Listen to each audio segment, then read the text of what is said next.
This is my first reunion that I've been able to attend, and I'm really, really happy that I was able to make it this time.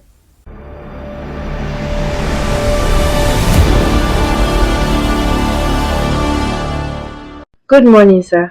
Yeah, good morning. My name is Oka Martins from Cybermore Business Solutions. I am in charge of media and all materials needed for this event. Welcome to the reunion of the 2025 Hope Wado Old Students Association hosted Global Class of 76 and 77 held in Lagos State here at Piccadilly Suites Lekki. Before I proceed, sir, please kindly introduce yourself to us. Professor Oka Martins Ogomo. I'm a professor of Sociology and Ethno-Demography, Africa's first professor of Ethno-Demography. I chair the Demography and Population Studies Unit of the University of Ibadan in the Sociology Department and belong to the entry class of 77. That is the graduating class of 82. Thank you for the introduction and welcome again, sir. Seeing as you are here for your class set reunion, how do you feel about meeting up with your old friends after a long time? First of all, from a sociological angle, it's therapeutic. It's social therapy. By the time people age up to 50, their career aspirations must have crystallized, by which I mean all the goals they set when they were younger. They spent all the preceding decades making their dreams come true. But in the same process, they become routinized. They become lodged in the grind of daily routine. They are stuck in certain kinds of functional situations, which may not always be conducive even for their mental health. So the opportunity to step back from that kind of life, industrial society is toxic. Everybody is just looking out for themselves. Nobody smiles easily unless you're paying for the smile. People don't laugh unless it is commodified, like in formal comedy. The comedian stands there, cracks jokes, you laugh. But here, it's more spontaneous. Takes you back to when you remember things with innocence. And there's nobody else, perhaps, in the world who can make you remember that authentically this is who you are, than your classmates.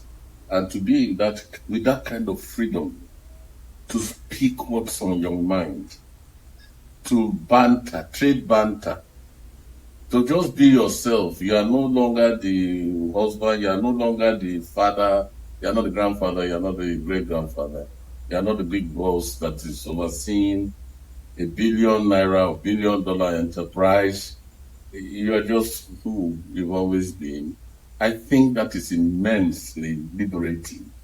And if we do this every year and catching up like that, apart from the functional idea of bringing people who may just meet online to shake hands physically with your friends, hug people, and know that you're alive, you're well, you're doing okay. And if you are not, you have this bond of brotherhood that we can use to be there for one another. Popolo is remarkable in that sense, that the philosophy of the school is really organized in class sets. And we've grown up as if, we are all members of the same family, very literally.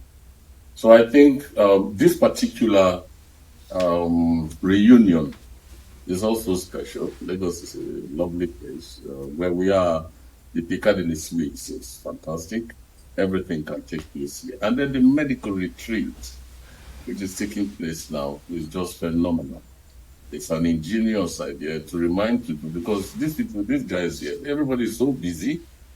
Everybody is looking out for somebody else, looking out for something else, making the system work, the society.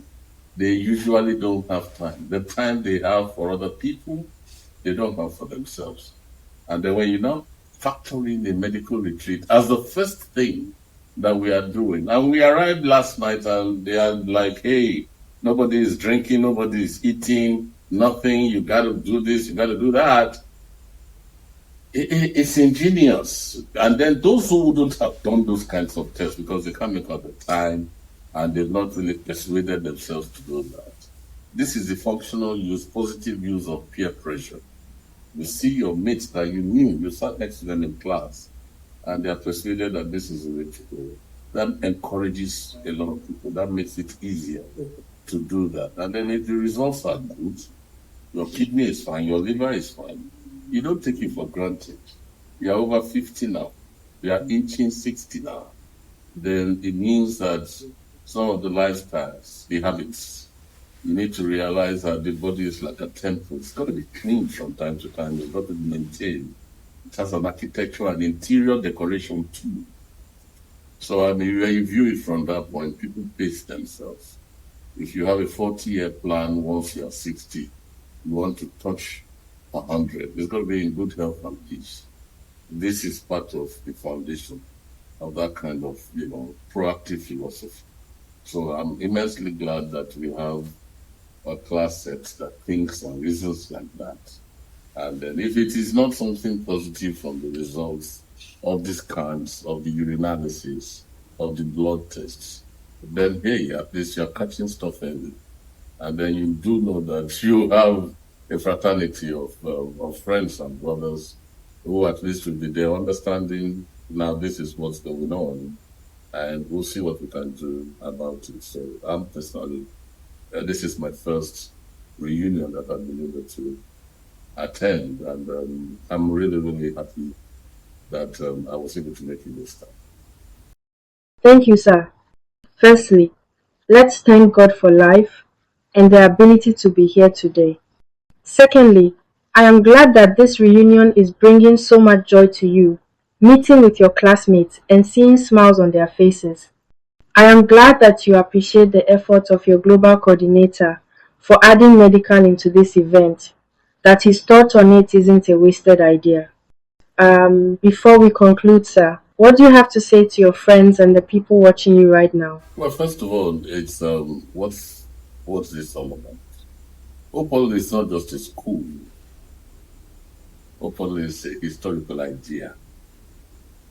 What's that idea? Opal is a very, very unique and sometimes mysterious place. It's able to emphasize the bonds of brotherhood, of unity, of solidarity, of developing a common purpose, even through struggle and disagreement. But the bond is there.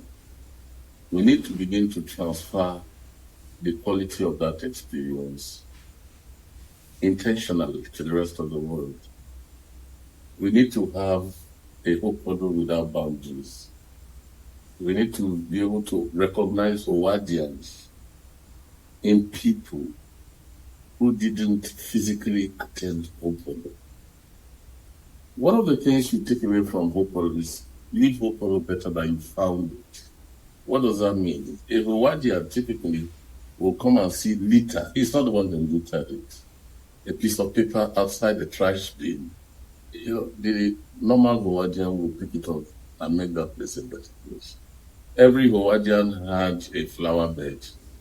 Each person in beautifying that flower bed and planting flowers on it, creates the spectacle of a blooming landscape across the premises of that campus.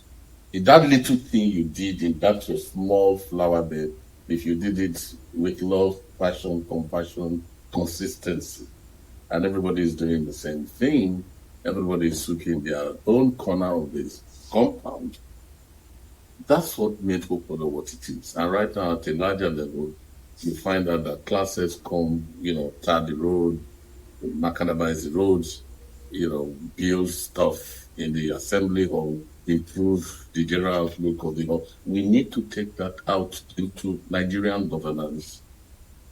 We need to have, a repairer's mentality.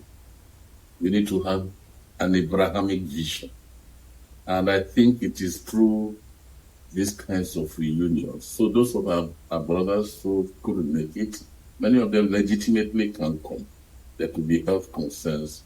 There could be pressing business preoccupations. It's not like they're just laying back, and the thing that may look like irresponsibility in one place is actually a reflection of responsibility somewhere else. But if we all just like make up our minds and we gather like this annually, and then we have the General Assembly, we speak, we talk about things, that's one way to improve the world from a Christian perspective. I think that's why, hopefully, moving forward, look at the demographics. It's sad to think that with each coming decade, the number of fellows that are in this classes will systematically reduce.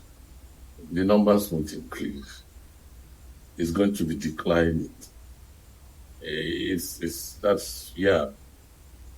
sad sentiment, but it's realistic. So while we are here, while we still can, we should meet at least once annually and then repropagate this Edwardian ideal. Pass it on to our children, our sons, our daughters, and transmit it to the rest of the world, where we are the captains of industry, where we are commanding at the commanding heights of maybe the military, academia, whatsoever. Let our students understand that this is a proper way to manage this world. We are addressing this garden and we are keeping it.